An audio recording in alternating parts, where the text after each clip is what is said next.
at this point ደቂ ዓደይ ሰብ ንምንታይ ኣይተረድእንን ኣብ ፀገመይ ኣይበፅሐለይን ኣይበሃልን cause everyone is fighting their own battle ጌታን የሉ ለኩም ሓደ ሓዲኡ ብስራሕ በዝሒ ሓደ ሓዲና ከዓ ብፋሚሊ ኬዝ ሓደ ሓዲኦም ከዓ ምሳዕሎም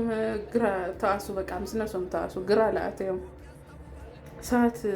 እዮም ለለው so everyone is on their own downward ማለት እዩ like spiral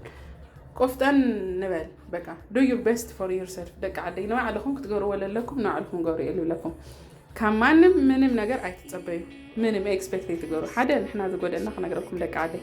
ኤክስፔክቴሽን ይዝጎደልና ንሕና ከሰዓቲና ንጥበ ስለዚህ ደስታና ንሰዓቲና ናቀምጦ ካው ዝኾነ ነገር ክገብሩ ከለው ብንእሽተይ ንስበር ማለት እዩ ሰው ንምንታይ ደስታና ካል ሰዓት ደሊ ስለዚህ ባዓልና መልካም ኑሮ ንብሎ ነገር ክንገብር ነይና ደቂ ዓደይ ሰዓት በጣም ፌቨር ናገርኩሎም እና ገርኩምሎም ጌታ በቃ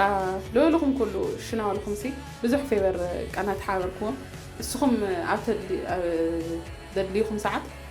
ኣይትግኒዎም ወይ ቢዚ ኮይነኮ ወይ ከምዚ ኮይነኮ ወይ ከምዚ ኮይነኮ ናላ 10 ምክንያት ናደርደሩ ኣብ ጎንኩም ኣይኾኑ ስፔሻሊ ጽቡቕ ነገር ተግኒተለኩም ኢቭን ከመቃነይኩም ይረአዩና እዚ ሰውኛ ባህሪ ስለ ዝኾነ ንምንታይ ካሳት ንጽበ ደቂ ዓደይ ምንም ኤክስፔክት መጋር የድልን ናዓልና ንብሎ ነገር ክንገብር ነይና በቃ ናዓልና ዝሕጉሰና ነገር ክንገብር ነይና መልካም ነገር ክንገብር ነይና ካወጣይ ታይታሪፉ ነስና ንፎትለና ዓርስና ንፎትለና ደቂ ዓደይ በቃ ከራስ በላይ ንፋስ ወዶ ስለዚህ ካና ለዓሊ ናዓና ዝጭነቕ ናዓና ዝሐስብ ሓደ ፈጣሪ እየና ተፈጣር ለለን ነስና ናዓና ተኬር ንገብር ኣለና ይልብለኩም ደቂ ዓደይ ትስኽዎ ተሃሊኩም ኮመንት ወስኽዎ anyway ሰዝ ቡና ነቀዳሕኩ እዩ ቡና ንስተ ኣነ ብጣዕሚ ቡና ኣዲክትድ እየ ባይዘ ደቂ ዓደይ በቃ ቃላት የብለኝ ቡና ከይትሰቲ ዝኾነ